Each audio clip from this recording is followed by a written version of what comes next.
Coming to you from the Hudson Media Group studio, this is Talking Politics, and I am New Jersey's premier journalist and the sworn enemy of all the toxic progressives, social justice clowns, and the woke fools throughout Hudson County and the state of New Jersey. Yes, folks, it's me, Fernando Uribe. Hope you had a wonderful week. As always, there's a lot to discuss, so let's get started. Here's what I'm thinking about right now. Folks, you know what? It never ceases to amaze me, but just when I think that this area can't get any more woke, well, it certainly can.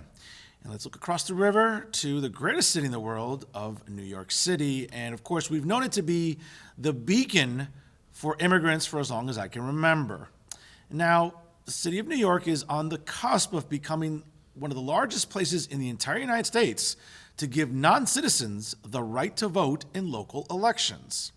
Now, legally documented voting age non-citizens comprise nearly 1 in 9 of the city's 7 million voting age inhabitants. Now, under a bill nearing approval in the city council, some 800,000 non-citizens would be allowed to cast ballots in elections to pick the mayor, city council members, and other municipal office holders. Now, non-citizens would still not be able to vote for president or members of Congress in federal races or in state elections that pick the governor, judges, or even legislators themselves. Folks, now let me just give you some more detail here as well, because this is why this story is so significant. Now, little stands in the way of this becoming law. Now, the measure itself has broad support within the city council, which is expected to ratify the proposal this week. The communist in chief there in Manhattan, Mayor Bill de Blasio, has raised concerns about the wisdom and legality of the legislation. That's a surprise because he loves to cater to illegals, but said he won't veto it. Now, the law would give an electoral voice to many New Yorkers who love the city and have made it their permanent home, but can't easily become U.S. citizens or would rather remain citizens of their homeland for various reasons. Now, it would also cover, quote, dreamers who were brought to the U.S. by their parents, obviously, when they came here illegally themselves. But like many of their friends, let's say who are citizens now, they can't vote like them or at least go to college at least until they turn 18. So folks, this is one of the dynamics I always talk about when it comes to the woke culture in the United States, and more predominantly here in the tri-state area. Ladies and gentlemen, in what world does this even make sense? Now, I don't want to hear some of these activist organizations or activists that you see on social media or demonstrating in front of the State House in Trenton or at local municipalities, in school board meetings or in Board of Commissioners meetings, whatever you want to call it. Folks, this is just lunacy, because the right to vote is sacred. The right to vote should be bestowed to citizens. It's not just in the United States, but this is something that is pretty much universal throughout any civilized country. Now, the idea that, oh, yes, illegals pay taxes or they contribute to the economies of certain cities, like New York, for example, I get all that. But folks, again, it doesn't make it right. We're rewarding people who are here illegally with the right to vote. And I'm sorry, I don't care if this sounds bigoted, which it's not. I don't care if this sounds xenophobic, which it isn't. It's just not right. That's not what you do. You don't reward people, just like here in New Jersey, the madness of the legislature to reward people here illegally with driver's licenses. So the privilege of driving is now bestowed to people who aren't even here legally. How does that even make sense? And I get it that progressives and these insufferable left-wing activists that head up all these obnoxious organizations, not just in New York City, but here in New Jersey, look upon a legislation like this with fondness. Now, there's nothing to stop this law, from going into effect, because as we all know, the city council is overwhelmingly led by Democrats and more so by the insufferable progressives, right? Who, again, everything's about peaches and ice cream and rainbows and unicorns. And as we all know, folks, when it comes to progressives, yes, they will die on a hill when they want to talk about, oh, well, their heart's in the right place. No, folks, your head's up your asses, as usual. And I've been one of the only journalists in New Jersey that's been talking about this, because God forbid any other journalist in New Jersey even shed light on it because, well, it's just not that important to them, or it doesn't fit their agenda, or it doesn't fit the narrative that they wish to convey. But not me, ladies and gentlemen. I'm here to sort of tell you the truth, even when it's uncomfortable and even when it's inconvenient. So whether it's left-wing organizations in New York City that have pushed city council members for this resolution, and don't be surprised, folks, if you see the usual insufferable activists here in New Jersey trying this in 2022. You know what I'm talking about, right? For example, Amy Torres, another insufferable woman who happens to be the executive director of the New Jersey Alliance for Immigrant Justice, right? We all know that she's had the ear of some legislators, has been very vocal, has been very active in trying to acquiesce even more than we already do to illegals on a daily basis. Or, for example, Patricia Campos Medina, a fellow PhD who doesn't know the first thing about economics or about constitutional law, where in there we talk about sovereignty and the preservation of borders. But it's these insufferable women that make it difficult for the rest of us, commonsensical people that believe in sound policy prescriptions, where this doesn't make sense, where the local liberal media should be denouncing this. But of course it won't, because they're in bed with certain members of the Democratic Party, more specifically the very progressive caucus in it. But also, too, folks, it's the fact that whatever on social media is being sort of portrayed right now is the idea that this is somehow a good thing. No, folks, I'm sorry. The right to vote is sacred. My mom lost the right to vote when she decided, she lost it when communism encompassed the island of Cuba. So my mom didn't know what free elections were until she came here to the United States. And she's made it a point to vote in every single election, no matter how insignificant the candidates might be, because she understands how important the right to vote is, especially since she's a citizen. But you know what? Again, to these insufferable left-wing activists like Amy Torres and Patricia Campos Medina and many others, whether it's Make the Road New Jersey, whether it's other immigrant advocacy groups in New York City, they just seem oblivious, like they usually do, to anything that makes any sort of common sense. But again, folks, that's the world we're living in. And unfortunately, you know what? When it comes to wokeness, it spreads like a cancer. I don't know what the cure is, but it doesn't seem like to be going away anytime soon. And that's pretty sad, because it's these sort of people that are sort of slowly but surely gaining more and more power, not just, as activists, but also along social media lines. And that's pretty dangerous. Whether it's these women or other activists, we can't keep giving these people power, because you know what? They'll never relinquish it. And that's what I'm thinking about right now. In the latest edition of the 5-time award-winning podcast, Talking the Hudson, which you can listen to every single week via www.blogtalkradio.com/talkingthehudson, was one of my regulars. Tap into Columnist and the Dean of Hudson County Journalism, Al Sullivan. We spoke for over an hour on a plethora of different topics, and here are some highlights for your consideration. First and foremost, we talked about the recent results of the runoff in Ward C in Jersey City, where Richard Boggiano won an unprecedented third term as a councilman there, and certainly Al had a lot to say about it. Let's see what he had to say. Life is good, interesting. We go through one election, we go into another. Politics never stops in Hudson County. It's wonderful. No, it never does. And you know what? Obviously, let's get right to it, Al, because last night, obviously, in Ward C in Jersey City, a hotly contested runoff last night, and I'm just looking at some results here. According to the Jersey Journal, Richard Boggiano, who decided to run on the mayor's ticket this time after he had won 2 terms as an independent, defeated the progressive hero, I guess, in Ward C, Kevin Bing. Apparently, now the results are not official yet, but by last count, it was the councilman at 1,733 votes to Kevin Bing's 1,237 votes. Al, I got to tell you, man, I was surprised to see this go to a runoff with these two. I thought it was going to go to a runoff with Tom Zuppa. I was disappointed because I like Tom personally. I interviewed him a couple different times, not just on this podcast, but also my Insider NJ podcast. So I was surprised to see Kevin in the runoff.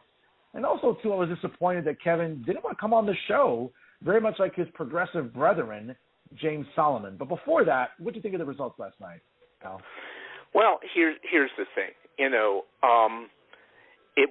It was a lot closer than it should have been. In other words, if you have the backing of the mayor and you're a 2-term incumbent, and the progressive, who basically is an unknown, comes within that 500 votes of you, that's a win for Bing, even if, since it's his first time out.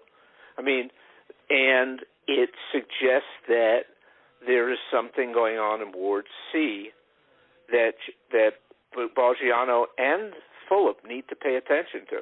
I mean, there's a message here. I mean, and that was shown with Bing actually getting into the runoff, as you said. Zuppa spent a lot of time and a lot of money in Ward C, and yet Bing managed to get in second, and that's significant. I mean, I don't, not for this election. In 4 years from now, Ward C is going to be a whole different place. You're seeing massive development coming in there, and my conversations with Bing is that he wasn't satisfied with just getting the progressive vote. He was actually trying to get people to come over. And considering that Zuppa endorsed Boggiano, some of those votes didn't come over. And so, Bing has a bright future if he wants it. The next round, he may actually be the councilman. Secondly, we talked about what's coming up in 2022, and arguably the hottest race is going to be in the peninsula city of Bayonne, as Council President Sharon Ash Nadrosky announced her candidacy to challenge Bayonne Mayor Jimmy Davis next May. Let's hear what Al had to say about what this campaign could look like. You could tell, obviously, that she very much wants to run, and of course, obviously earlier this month, she filed paperwork to... Yes, she did. And yes, she so did. Tonight, and, supposedly the announcement in about 3 hours. Yeah, to challenge, and obviously she also filed a form with the Election Law Enforcement Commission for the slogan Nadrosky for Mayor 3 weeks ago. So we saw this coming. We know that Bayonne Mayor Jimmy Davis has been under the microscope. He didn't win any friends. Obviously, he made some enemies, this year with what he did with the primary and getting Assemblyman Nicholas Cervellati out of his seat and during the primary and putting someone else in. It pissed off a lot of Democrats, from the governor to prominent people like U.S. Senator Bob Menendez, to then Senate President Steve Sweeney, to then State Chair John Kerry, to even the incoming Chair Leroy Jones. It sounds like Jimmy's made a lot of enemies, but surprisingly, he still has a good base in Bayonne, Al. How do you explain this? He is a popular mayor. He's a lot like Brian Stack. Or more like Ganelli and Secaucus. He walks out and people adore being next to him. Tevin Potos. That's hard to beat. He's a very personable guy, okay? And the idea is that you really need to build something against someone like that. And I don't know if Sharon can do it. You can have all the big shots pouring money into the campaign and send in workers, but if people really like the mayor, that's who they're going to vote for. And he is very popular. I was at one of the Christmas tree lightings yesterday, and everybody wanted to be next to him. And these are ordinary people. And so he has that persona of, I'm just like you. And he doesn't have that persona of a career politician, and people like it. And that's the big hill that she has to overcome. And she has to put together a ticket of council people that can challenge the existing people. And the rumors are that there are 2 Board of Ed members who are going to run, and one of the former candidates from the Jason O'Donnell ticket is going to be on. We don't know yet. She hasn't announced that. From what we're expecting tonight is probably just her announcing herself. Al, let me ask you this. I'm sorry to cut you off real quick. I'll let you finish. I'm sorry. Sure. I just want to add this because you mentioned Board of Ed people that were interested. As I'm browsing my social media, I noticed Board of Ed President Maria Volato was sort of telling people on her social media, hey, by the way, big announcement coming. Does it sound like the Board of Ed President Maria Volato might be one of those council people that... The rumor is that she's going to run, Jody Casillas will run, and then the other rumor is O'Donnell's candidate from the 2nd Ward, which is Cool, who owns a tavern, a very popular tavern on the east side. and he did extremely well in the last election, even though he lost, because he's very popular, and that was the center of O'Donnell's voting, was where he was. So that's the three we're suspecting, but it makes sense because Vallado and Casillas are very close to Chevalotti. Chevalotti is actually the person who really controls the school board. He got the people elected more than the mayor, and so they're very loyal to him. So it would make sense that if there's a anti-Davis ticket that Chevalotti's backing, people would come out of the board. These people out of the Board of Ed, who are the biggest vote getters of the Board of Ed, are going to run. As always, it was a very informative interview with tapping into Columnist and, of course, the Dean of Hudson County Journalism, Al Sullivan. You can check it out in its entirety, once again, by going to www.blogtalkradio.com/talkinthehudson. These exclusives I'll continue to bring you every single week on Blog Talk Radio. Here are some local stories for your consideration. Let's start off in the Mouse Square city of Hoboken, and once again, a special thank you to John Hines with the Hudson County View for his report on this story. Now, the Hoboken Planning Board heard a presentation on a new $241 million high school plan that features a variety of unique classrooms during the most recent meeting. Now, no vote or public comment was taken on the plan since it was merely a courtesy review, though there will be enough time allotted for public comments at the upcoming Board of Education meeting. Now, the Board of Education in Hoboken has said very emphatically that a new high school is needed to maintain pace with school enrollment, combined with the fact that many Hoboken school buildings are ultimately very old. Now, of course, coming out in support of the January 25th referendum for the project, and that's something that's very significant. Now, the current high school, which is located at 800 Clinton Street and was built in 1962, is the newest school building, arguably, in the Mouse Square city. Now, the proposed new Hoboken High School will be built on the site of the high school's John F. Kennedy Stadium at 1000 Jefferson Street. Now, being prepared by Eric Woods of the Mount Vernon Group Architects, its construction is estimated to cost $241 million. Now, the project would be 4 stories tall and approximately 374,700 square feet, with a 110 car spot garage underneath the school that will allow the first floor of the school to be elevated to comply with FEMA regulations. Now, folks, let me just say this as well. The proposed Hoboken High School would have 27 general classrooms, 11 specialized learning rooms, and 6 self-contained special education rooms.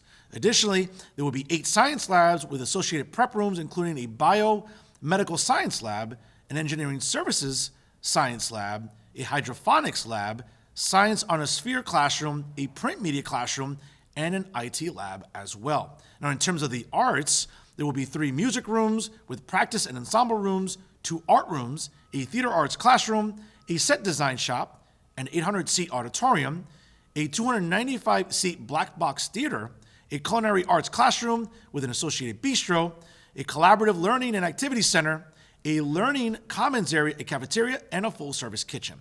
Folks, I don't know if you've ever had the chance to go to Hoboken High School. I've attended some plays over the years. I've done some segments over the years with other local media outlets and have been in the building. And trust me, if there's ever a building that needs just to be demolished and have a new one in its place, it's Hoboken High School. It's growing in population. There is a plethora of talented kids there, especially in the arts, in the sciences, and you know what? The Mouse Square City deserves a new high school. So I'm glad to see that, and of course that price tag is pretty steep, but that's what it seems to be going for these days, ladies and gentlemen, when you think about what high schools will cost in terms of these state-of-the-art accommodations. Now, whether or not it'll be voted on, where the money will come from, that remains to be seen. But trust me, if anyone deserves a new high school, it's the boys and girls in the Mouse Square City. Let's move to Jersey City, where this week's runoff came to a conclusion. In Ward C, Councilman Richard Boggiano won an unprecedented 3rd term by defeating his progressive challenger in the runoff, and here are the latest numbers, by 1,733 votes to 1,273. Folks, a pretty comfortable margin for Richard Boggiano, again, who decided to run this year on Stephen Phillips' ticket. Now, he had won 2 terms as an independent, of course, running with the late, great Michael Youn in previous terms. Now, what that means, for example, for Kevin Bing, who is sort of a progressive rising star in Hudson County, well, that remains to be seen. But to get this to a runoff with less money, less resources in the Fulop campaign says a lot about Kevin Bing. Now, I've talked about his unwillingness to come on the podcast in recent weeks. Now, whether that's his decision or his campaign handlers, well, folks, I think for future references, Kevin, I think it's important to talk to all media outlets and not just, you want to pick and choose who you like. Folks, it's important to sort of talk to all journalists to get your message out. Now, whether or not this was a make or break for Kevin Bing, that's not really what I'm saying. What I am saying, though, is it seems like the dynamics in Ward C are changing.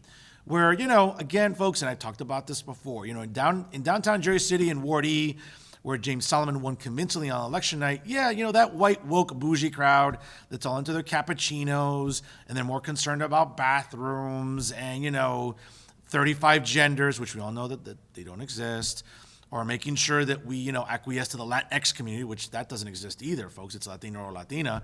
Yeah, that plays well in downtown Jersey City. I didn't think it played well in Ward C, but apparently it does. It seems like enough people are that woke or that clueless in Ward C to sort of give Kevin Bing that much momentum. But hey, he's not going away anywhere soon. And folks, again, he's very heavily entrenched within the Journal Square Association. And of course, he'll continue to make noise in that ward. And I'm sure he'll continue to make noise going into 2025 when I'm certain he'll try to run once again for a seat on the city council. Here's a story that should interest all of us, and again, a special thank you to John Hines with its kind of view for his report on this story. Now, apparently the Assembly Committee has cleared a bill introduced by Assemblyman Raj Mukherjee up here in the 33rd Legislative District to allow the continued use of outdoor areas to consume alcohol. Now, the Assembly Commerce and Economic Development Committee cleared a bill sponsored by Joanne Downey, Eric Hudelang, and Raj Mukherjee to allow municipalities to continue the use of outdoor areas for alcohol consumption. Now, New Jersey restaurants need our assistance as they recover economically from the global pandemic, and folks who have been cooped up should be able to responsibly enjoy alcohol outdoors. Again, this is a statement put out by the Assemblyman earlier this week. Quote, allowing our cities and towns to authorize alcohol consumption in specific outdoor zones will be a boom to these small businesses as we emerge from this crisis. Now, in May 2020, a law was passed to temporarily allow businesses such as restaurants and distilleries to deliver alcoholic beverages and sell them off premises for consumption as well, even if their liquor license would normally permit the sale of alcohol for only on-premises consumption only. These permissions were granted in an effort to help food and beverage establishments generate revenue while indoor dining was limited due to the pandemic, of course, here in New Jersey. As we all know, the sort of the draconian measures that were implemented in New Jersey as well as New York. This stuff wasn't happening, folks, in the great state of Florida or in Texas, but let me not digress. Now, in response to customers being permitted to take out alcoholic beverages from these businesses, several municipalities decided to temporarily allow the consumption of alcohol in designated areas outdoors, such as boardwalks and specific streets. Now, the bill, titled A-5554, would provide municipalities the authority to designate outdoor areas in which members of the public can drink alcohol. These would be known as open container areas. Folks, I think this is a great idea. Any expansion of this is amazing. Yes, it's the winter. Yes, obviously, eating outdoors isn't as favorable or as desirable as it was during the spring and summer, and even early fall. But we know many businesses have adapted. They've been resourceful. They've installed outdoor heaters to make sure that people can enjoy a meal outside, even while it is pretty frigid. So you know what? Shout out to Assemblyman Raj Mukherjee for thinking of local businesses and making sure that even with draconian measures, which we've known have become the norm here in the state of New Jersey, as well as across the river in New York, when it comes to the pandemic, it's nice to know that the legislature will want to advance this. So shout out to him and everybody else looking to help small businesses, especially in hospitality and in the nightlife industry, which we all know were crippled during the pandemic. Lastly, I hope you mark it on your calendars, ladies and gentlemen, because coming up on Wednesday night, December the 15th, I'll be hosting the Holiday Happy Hour event at Son Cubano along the waterfront in West New York, New Jersey. Now, I've been hosting this toy drive for many years, and I'm proud to be hosting it this year with the iconic Vladimir Carrero and the stunning Nicole Avella. Folks will be collecting toys at Son Cubano coming up on Wednesday night, December the 15th from 7 p.m. until closing time. Now, there will be excellent networking opportunities and amazing drink specials, which include $7 Prosecco's, $7 house wines, $7 appetizers, $7 beers, as well as $7 glasses of sangria. Folks, it's a holiday season, and let's do our part to help local kids. I know growing up for me, I was very fortunate. And even though I grew up in a working class family, my parents made a point to ensure that my Christmas time holiday was festive and it was enjoyable. And I always got every toy that I ever wanted. So I admit that I was pretty spoiled. But not every child has that luxury. And not every child has that opportunity to even get one toy during the holiday season. So let's all do our part to help them out and make sure that the holidays are a nice time for all our local children. So again, ladies and gentlemen, coming up on Wednesday night, December the 15th, go to Son Cubano. Again, plenty of free parking. There's valet parking as well. Ladies and gentlemen, we'll have a step and repeat. We'll have some raffles as well, some awesome prizes from local businesses, which include Gun for Hire, a great shooting range in Woodland Park, Hand and Stone Spa in Edgewater, New Jersey, with a facial and or massage that they'll be donating, as well as Rumba Cubana in downtown Jersey City, donating gift cards that can be used at their restaurant. Folks, I can't say enough about why this event is so important.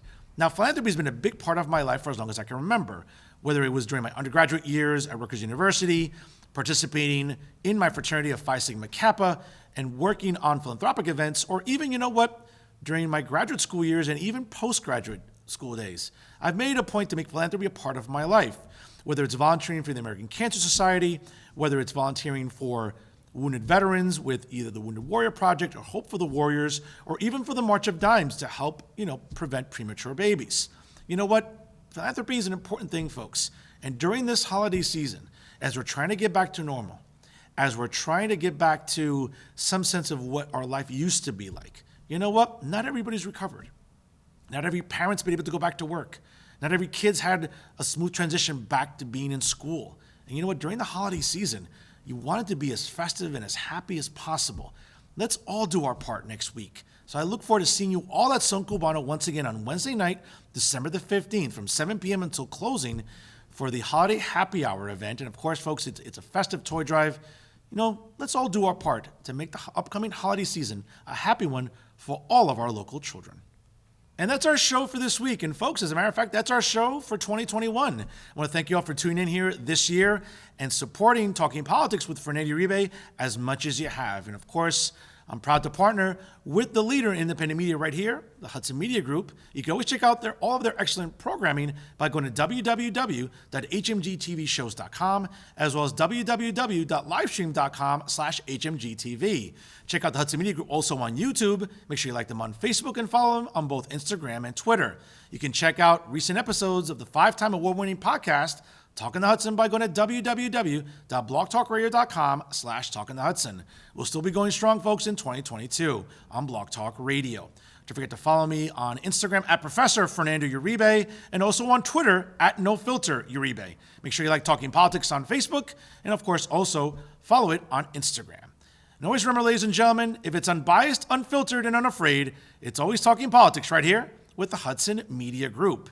I am New Jersey's premier journalist and the sworn enemy of all the toxic progressives, social justice clowns, and the woke fools throughout Hudson County. Yes, it's me, ladies and gentlemen, Fernando Uribe. I hope you all have a wonderful holiday season. Merry Christmas to all. I'll see you in 2022 as we'll still keep going strong here, folks, with the Hudson Media Group. And as always, thank you so much for watching.